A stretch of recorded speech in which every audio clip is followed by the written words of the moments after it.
What I am about to tell you is the true story of Oak Island. The story's series of events have been established from over 3 years of meticulous research, examination of evidence, land features, geological surveys, witness testimonies, historical records, historian research, cryptography, Masonic symbolism, ritual and membership, excavated artifacts, and over 1 dozen test digs, even going so far as to acquire information hidden from the public. There is a story that surrounds the treasure of Oak Island that is steeped in historical event and importance. However, it is hidden from the public. Some powerful people from the past felt this was for good reason. Every lead, every reliable trail of data, testimony, historical fact and Oak Island artifact regarding the treasure and the search thereof have led me to the same conclusion. Every solid link of information regarding the numerous theories surrounding the island point to and support this tale. First, my method of investigation. I set out on this quest to find out 2 things above all others. Is there actually a treasure, and if so, who hid it there? I was not interested in listening to fantastic tales unless they were based on fact. A strong argument was the most important thing I was looking for when investigating theories surrounding the island. There are many legends ranging from Vikings to pirates, even aliens. As I dug deeper into the information surrounding the quest, the ideas, evidence and truth became flooded with conjecture, a metaphorical flooding of the truth, a flooding reminiscent of the island itself. Everyone seemed willing to put forward a claim, but most seemed to lack a solid theory as to why, when and how. So I began to collect all the solid data regarding test digs, landmarks, features and artifacts etc., to try to see what was actually there on the island. When trying to establish who could get to an island in Nova Scotia pre-1700, I had to ignore historical paradigm in favor of hard facts from the island. One of the most interesting discoveries are the Templar coins found on the island during a metal detecting expedition. These coins were from England and dated from the 1600s. How intriguing indeed. When I began to delve into the logistical understanding of what evidence there is to be found on the island regarding man-made manipulation of the landscape and the work that would have had to have been put into making them. For example, the man-made beach of Smith's Cove, the log-layered money pit of every 10 feet, with the stone tablet at 90. Oh, and let's not forget the fact that there are indeed tunnels leading from the island off into the coastline, laid down with coconut fibers over the tops of them to prevent them becoming blocked. This work would have required a coffered dam constructed around the south coast of the island, a coffered dam whose remains have already been found coded in Roman. This dig and the design of the entire trap took tremendous effort and planning to create.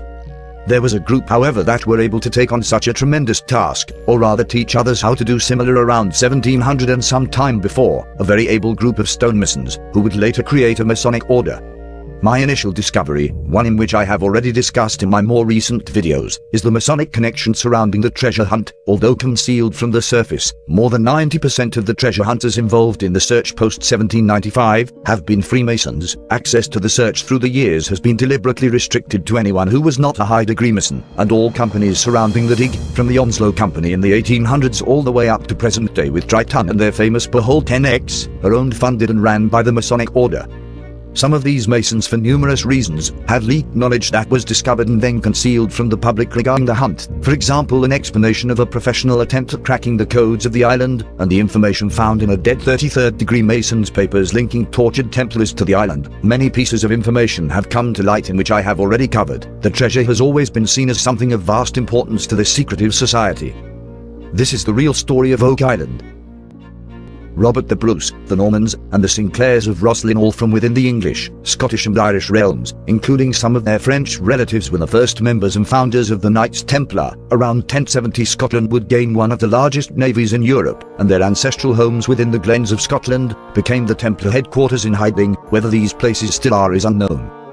In 1398, a century before Columbus, Henry Sinclair of Rosslyn would lead an expedition to lands in eastern Canada and New England.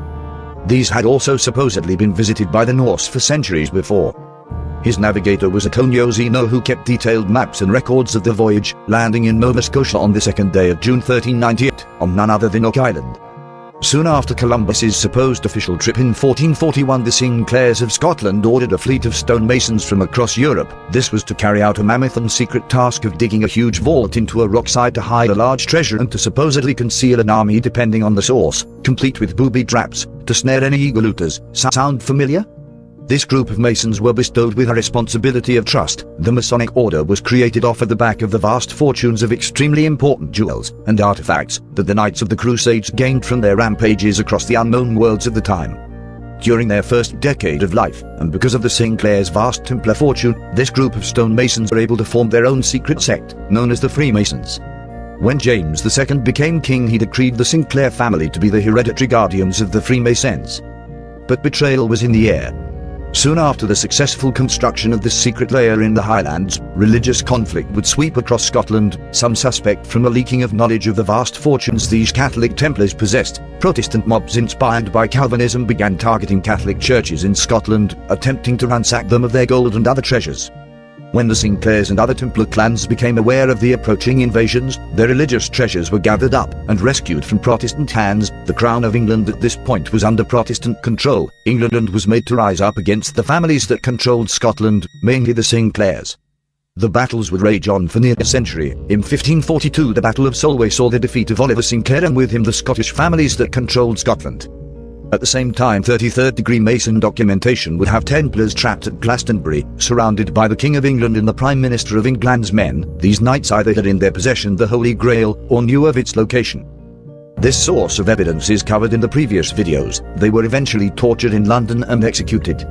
As Scotland was being swarmed by the English and the King's private army attempted to seize the last remaining Templar treasures and Knights of England in Glastonbury, the Templars and the Sinclair family were already prepared for the treachery of the Freemasons.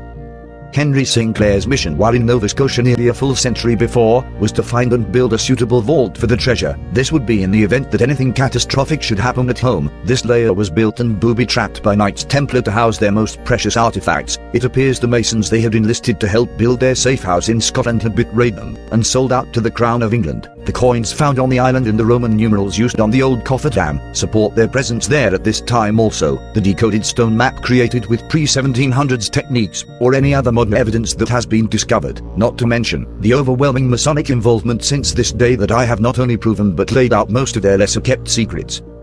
This all would be enough to support their presence archaeologically. Only traveled Knights Templar would have used Roman numerals in writing, coded religiously significant stone features, Christianic crosses that litter the island, tropical coconut fibers, English Templar coins, etc. There is support of the Templar treasure on the island, in the form of a testimony from the most powerful family of France at that time, when the Sinclairs and Templars were all but extinguished. This family have kept these secrets for centuries, and have only admitted to knowing these secrets of the island very rarely, given to them by the last Sinclairs. The details of the information this family was bestowed with is still largely unknown. This small book review I found while investigating historical data for corroboration, aptly titled Lost Treasure of the Knights Templar, written by a Stephen Surra, was pretty astounding.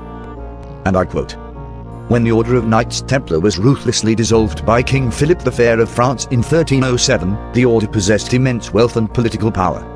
Yet none of the treasure amassed by the Templars has ever been found. This lost treasure is rumored to have contained artifacts of spiritual significance that were retrieved by the order during the Crusades, including the genealogies of David and Jesus, as well as documents that trace these bloodlines into the royal bloodlines of Merovingian France, documents that were perceived by those in power in medieval Europe as a threat to the established order of church and state. But what connects this treasure to the Oak Island money pit, so called because of both the priceless treasure it may hide and the extraordinary sums of money spent in futile attempts to excavate it that has baffled treasure hunters for over 200 years? Using newfound historical evidence that places a Scottish presence in the New World 1 entire century before Columbus, Stephen Surra presents a fascinating and convincing scenario that is the Sinclair clan of Scotland transporting the wealth of the Templars, entrusted to them as the Masonic heirs the order, to a remote island off the shores of present-day Nova Scotia.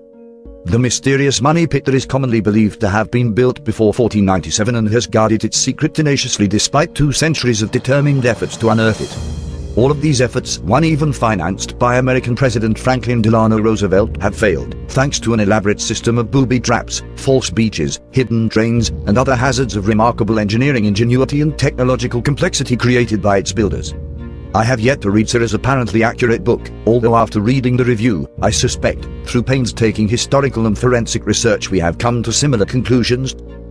However, we differ in the fact that I believe the Freemasons sold out in favor of Morpa. The Masons somehow found the island some 200 years later. The Knights Templar were hunted and tortured to extinction, but clearly none of them gave up the secrets of the island. This shows the magnitude of the importance of what's hidden there. The stone tablet that the masons dug up when they first found the island was a decoy, even though they didn't even decode it and set off the booby trap regardless. The stone tablet can be shown to be a decoy to even the most simple-minded. The stone tablet had a message inscribed on it instructing the finder of it to continue digging. However, when you follow the tablet's instructions you come into quite a bit of difficulty, that being the flooding tunnels that were dug in just below the tablet's location. Flooding the tunnel leading to the treasure forever. Even if the entrance is actually the money pit. If there are multiple decoy tunnels in the pit also, and we can't even explore the bottom of the pit, what hope is there? I will now be focusing my efforts on researching the methods of the Templars, how they hid their treasures in the past, what they had accomplished in acquiring during their reign, countries visited, etc. As Season 4 of The Curse looms, all I will hope for is that they finally state the obvious about the tablet, look deeper into the evidential artifacts that have been found on the island, and most importantly the things that link a group of people to the island before 1700, like the coins, the stone map, the cofferdam's remains, the Masonic connection, etc., etc., like I have been doing for over 3 years. And that they share it all with the world, regardless of historical paradigm, regardless of backlash. The Roman sword, it would appear, has been a successful litmus paper test, regardless of its authenticity. It has shown the rigid nature of the general public's opinions, when confronted with a view of history that doesn't match that which they were taught in school. It would seem to the majority of us, history is indeed a mystery. Stay tuned, and thanks for watching.